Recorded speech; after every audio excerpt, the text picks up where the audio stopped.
There's a researcher named John Gottman who did something unsettling. He would watch a married couple argue for 15 minutes, just 15 minutes, and then predict whether they'd be divorced within 6 years. He was right, 93.6% of the time. 93%. From one argument. Because it turns out a marriage doesn't end on the day someone leaves. It ends quietly, months or years earlier, and it leaves fingerprints. Hey, it's Nathan. It's late, you're here, and there's probably a reason. Maybe it's curiosity. Maybe it's a feeling you've had at 2 in the morning that you haven't said out loud yet. Either way, tonight I'm giving you 7 signs that a partner has already checked out of the marriage. The real ones. From research, and from thousands of stories people have shared. Not the, they seem distant lately stuff. Some of these are going to feel uncomfortably specific. Count how many you recognize. And stay for number 7, because it explains why the end always looks sudden, when it never, ever is. Sign number 1. The fighting stops.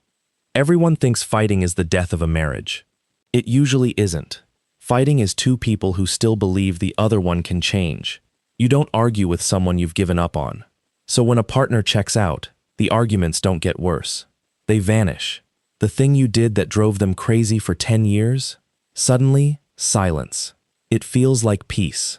It's not peace. It's a verdict.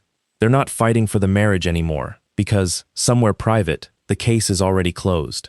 The opposite of love was never hate. It's this. A person who no longer thinks you're worth the argument. Sign number 2. Everything is fine. How was your day? Fine. Is something wrong? No, I'm fine. The word fine is doing a lot of work in a checked-out marriage. It's not an answer. It's a door closing politely. Watch what disappeared with it. The details. They used to tell you about the coworker they hated, the weird thing that happened in the parking lot, the thing they read. Now you get headlines with no story. Here's the uncomfortable truth. When someone stops giving you the small stuff, it's because they've found somewhere else to put it. A friend, a sibling, a coworker, a journal, a stranger. The details always go somewhere. They just stopped coming to you. Sign number 3. They stop asking questions. Not just about your day, about you. Nothing about your plans, your worries, that thing you were nervous about last week. They didn't ask how it went, did they? Curiosity is the heartbeat of a relationship, and it's the first thing to flatline. Pay attention to the difference between logistics and interest. Did you pay the electric bill? Is logistics. What did you dream about? Is interest. A checked-out partner keeps the logistics running perfectly. The household still functions, but the interest is gone. You've become a colleague in a small family business. Quick pause. Be honest with me. When was the last time your partner asked you a real question about you? Not bills, not schedules. You. If a number of days just popped into your head, put it in the comments. Just the number. Scroll through the others when you're done. It's an education. Sign number 4. The calendar quietly splits. This one is choreography, and it's almost beautiful when you finally see it. They eat earlier, or later. They go to bed after you, every single night, like clockwork. New gym time, new commitments, longer errands. Each one has a perfectly reasonable explanation. That's the point. A checked-out partner doesn't avoid you loudly. They build a schedule where the 2 of you simply never collide, and they build it one innocent decision at a time. Same house, separate orbits. Roommates with a mortgage. If you mapped your last week, how many waking hours were you actually in the same room? Don't guess. Count. That number is the marriage. Sign number 5. The future tense disappears. This is the one almost nobody catches, because it's about grammar. Listen to how they talk. Next summer we should. Gone. When we retire. Gone. We should finally fix the kitchen. Gone. A person who's checked out stops making appointments with a future they don't plan to attend. They'll discuss this week, maybe this month, never next year. Some of them quietly stop in other ways too. The joint purchases pause. The renewals get shorter. Decisions get deferred. Nothing dramatic, just a person, slowly taking their name off the reservation. Sign number 6. You get the politeness of strangers. Contempt, the eye rolls, the sarcasm, is Gottman's single strongest predictor of divorce. But there's a stage after contempt that's colder. Courtesy. Thank you. Excuse me. No worries. The tone you'd use with a hotel receptionist.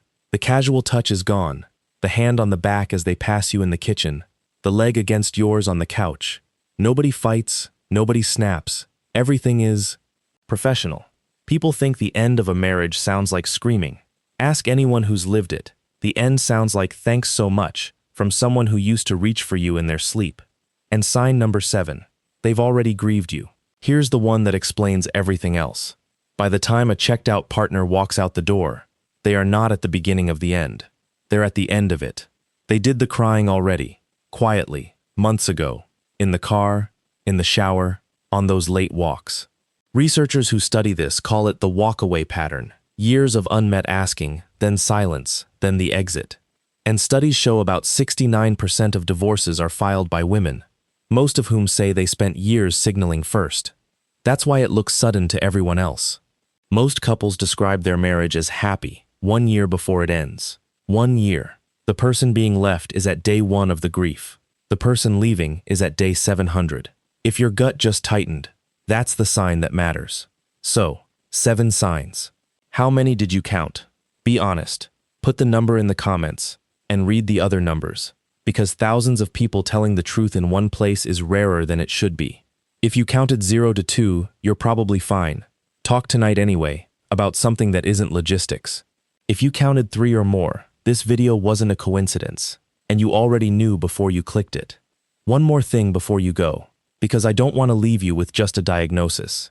Checked out is not the same as gone. People check back in. It happens every day, but only when the silence gets interrupted, and the questions come back, and somebody goes first. The research is actually hopeful about this part. Couples who learn to fight, properly, curiously, without contempt, come back from the edge all the time. So if tonight hit close, don't start a war, and don't start a speech. Ask one real question, about them, and actually wait for the answer. Going first is not weakness. It's the whole game. Take care of the person next to you while they're still asking you questions. And if this one hit home, you know what to do. It's Nathan. Don't let the quiet win.